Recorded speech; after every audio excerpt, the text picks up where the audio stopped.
الحديث السادس والثلاثون حديثني صدمي جهفالا عن أبي هريرة رضي الله عنه أبي هريرة راودي فميتني جرا نبي ربي راودي قال جده من نفس عن مؤمن كربة من نفس نمني ديبسيسي عن مؤمن الرا كربة إنكا وهي كيرا ديبسيسي من كرب الدنيا إنكالي دنيا الراكتات نفس الله عنه ربي سرا ديبسيسا كربة إنكا من كرب يوم القيامة إنكالي قيا قياما الراتات نمني مؤمنة سرت إنكاميت إنجل إنكا وإراكاسي إنكالي قيا قياما راتات ربي سرا ديبسيسا ومن يسر نما لافسه على مؤسر طبا إرتي إنكما إرتي يسر الله عليه رب سرت لافسه في الدنيا والآخرة دنيا في آخرة كيست رب سرت لافسه نما وعد بيت جد يوخان أمو ملك ويسر ذلك فتاتنين يوجد شودا سيغال شودا دبي irratti laaffisuu qabda irratti laaffisuun yookaan waan san guutumaan guututti isaa dhiisuu yookaan ammoo garii isaa dhiiftee fi garii naa kafali jechuuni yookaan ammoo yeroo qabdee fi gaafa rabbi sii laaffise yeroo argattetti naa kafali jechuuni dhabaa irratti laaffisuun akkaataa amma dubbanne kana jechuudha. waman satara musliman nama sattare nama dhoyseetiin jedhe musliman jechuun aybii muslimaa rakkoo muslimaa satarahu Allahu fi dunyaa wal aakhira rabbiin isa sattara aybii isaa hin dhoysa duniyaaf aakiraa keessatti nama addunyaa irratti aybii muslimaa dhoyseetiin jedhe rabbiin subhaanahu wa ta'aalaa waan dhoysaadhaan dalage ka rabbi malee namni san argin duniyaatti illee aakiratti illee sattaraa jechuudha. Olomaaniin maal jedhan bakka kanatti shartiin aybiin muslimaa dhoyfamuun isaa dabaluu dhabuudha jedhan sababaa jechuu ati isaa dhoysuutiifi namicha kana hamtuu yookaan ammoo sharrii isaa dabaluu dhabuudha. فإذا علمت أن الستر عليه yoo jechuu isaa dhoysuun kun isa sattaruun kuni hamtuu keessatti akka inni jabaatu keessa taasisu yoo taate isaa hin dhoyfamu jechuu namni aybiin isaa dhoyfamu nama akkami nama jechuu yoo aybiin sun isaa dhoyfame khayri isarraa kajeelamu ka hamtuu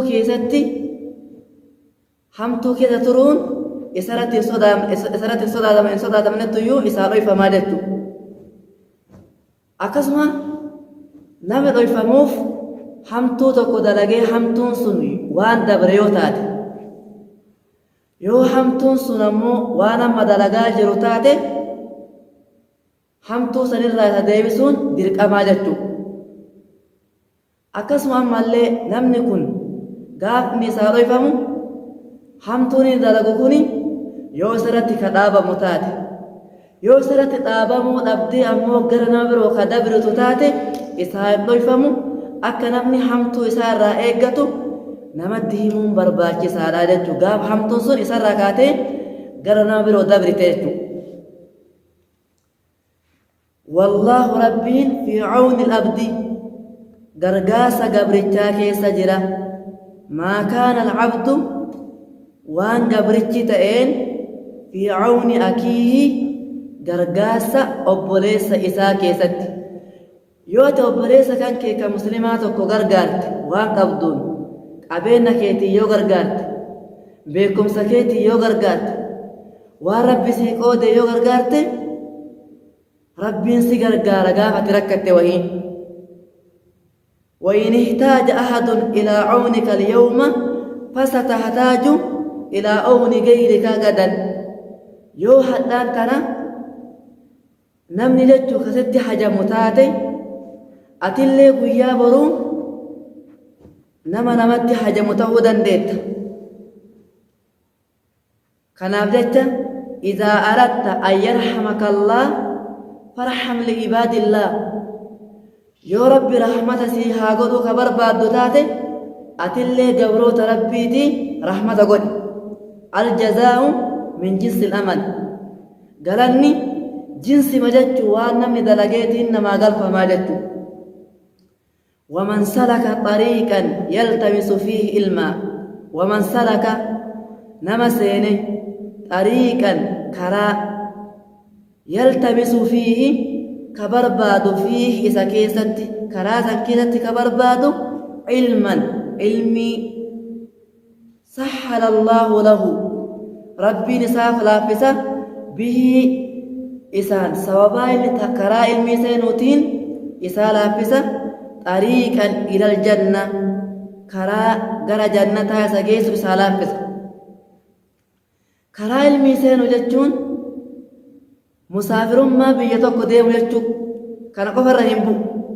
ati jechuun mana kan ka'ii irraa ilmii hin baradha jettee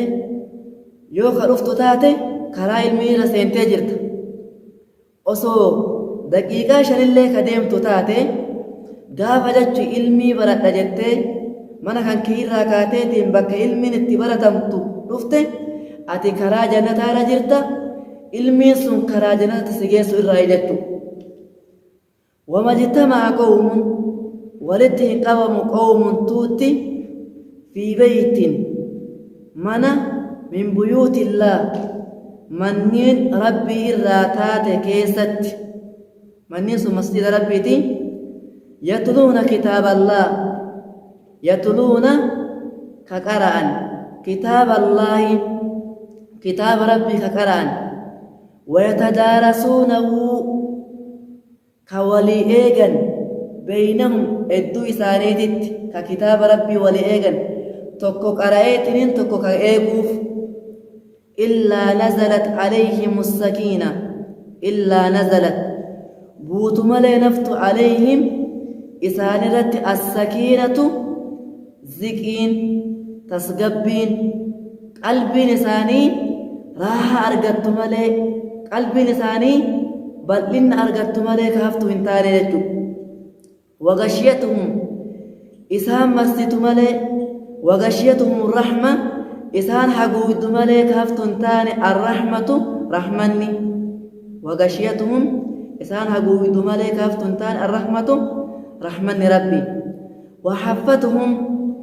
isaan marsitu malee kaaftu hin taane almalaa'ikatu malakaan. nama jechuu masjida rabbii keessatti wal gahee diinaa rabbii baratu ka wal barsiisu ka kitaaba rabbii qara'u malakaa rabbiitu isaan marsaa jiran. maaliif jecha masjidii ikraaman lahum, isaan kabajuudhaaf, waan isaan itti jiran san kabajuudhaaf. wazakarahumullah rabbiin isaan dubbatu malee kaafu hin taane fi man cindahu nama isa bira jiru keessatti, nama isa bira jiru keessatti. nama jechuu kitaaba rabbii qara'u ka kitaaba rabbii walii eegu san nama isa bira jiru malakaa keessatti isaan dubbataa jechuu. gabroota akkanaatiyyuu dachii keessaa qaba jedhee. waman baxxa'a bihi amaluhu, waman baxxa'a bihi nama boodatti isa hambise amaluhu dalagaan isaa, ka dalagaan isaa guyyaa qiyaamaa jannata irraa boodatti isa hambise lam yusri' bihi isa hin ariifachiisu, dura isa hin buusu nasabuhu firri isaa. nama jechuu dalagaan isaa guyyaa qiyaamaa boodatti isa hambise jannata irraa nasabni isaa, aanaan isaa, firri isaa nama gaarii ta'uun guyyaa qiyaamaa dura isa buusee jannata rabbii isa hin seensisu. rawaahu muslim, muslimtu odeesse bihaadha lafzi, lafzii kanaan. guyyaa qiyaamaa namni jechuu ka dura bu'uun dalagaa gaarii dalaguun malee zarii gaarii qabaachuuni miti. إن أكرمكم عند الله أتقاكم إركب جمان نما ربي كنبرتي نما صدا ربي كف يوك أباتني رمالي زرين نما برقدو تهم قيا قياما در نما ينبوسو جتو كناف نما دلقا غاري دلقا نسا قيا قياما در سبوت رب نحاتا يسو. الحديث السابع والثلاثون حديثني صدمي تربفا عن ابن عباس رضي الله عنهما عن رسول الله صلى الله عليه وسلم عبد الله المعباس الراودي فميجرا ربي جرى لمان الراهاجالة إرقما ربي الراودي سي عبد الله فيما يرويه عن ربه وربي إساء الراودي سكيستي رسول ربي عليه الصلاة والسلام تبارك وتعالى تبارك أي كسر كير نساء الدمات وتعالى ألتئ حديث نكون حديثا قدسي جرمه قال جل ربي إن الله كتب الحسنات إن الله ربي كتب بالريس الحسنات تلتولي والسيئات حمتولي اللي بالريسات ننجرة ثم بين ذلك ثم إيغسي بين إبس ذلك سن تلتولي سن إبسي جرة تلتولي اللي حمتولي اللي إبسي جرة فمن هم بحسنة فمن هم نمني ياده بحسنة تلتو نمني ياده فلم يعملها كإسيهن دلقين تلتو تكهن دلق جده ياده فلم يعملها كإسيهن دلقين كتبها الله ربي نسيب الرئيسة عنده أخبرت حسنة كاملة تلتو قوتو هالتات أتي تلتو تكو هند لغا جتة يو يادة مرتة يو دلقو ددبت akka waan nama dalayteetitti rabbiin kenna toltuu guutuu godhee sii barreessa tola isaatiin وإن هم يو ياده بها إسي تلتو سياده فعملها يو إسي دلقي كتبها الله ربي نسيب الرئيس عنده أخبرت 10 حسنات تلتو خدني yoo jechu toltuu tokko yaaddee ka dalaydu taate rabbiin keenya kudhaniin sii dacheessaa jechu ilaa 700 dicfin haga dachaa 700 ilaa adcaafin kasiira hanga dachaa hedduutitti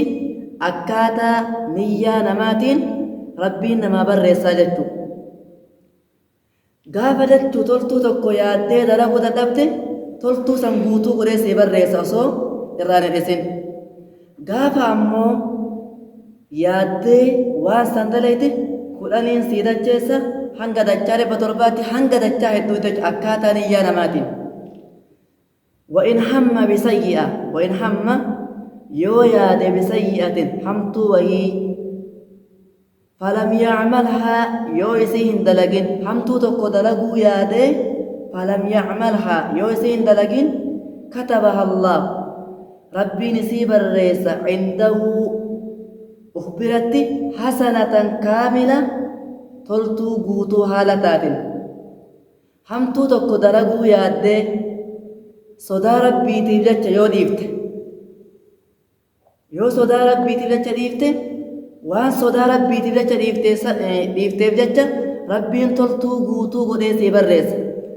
yoo ammoo hamtuu dalaguu yaadee dadhabee yoo dhiise yookaan ammoo sodaatee yoo dhiise gaaf kana isaa hin barraa'u toltuun isaa hin barrooytu jechuu yoo irratti muratee dadhabee dhiise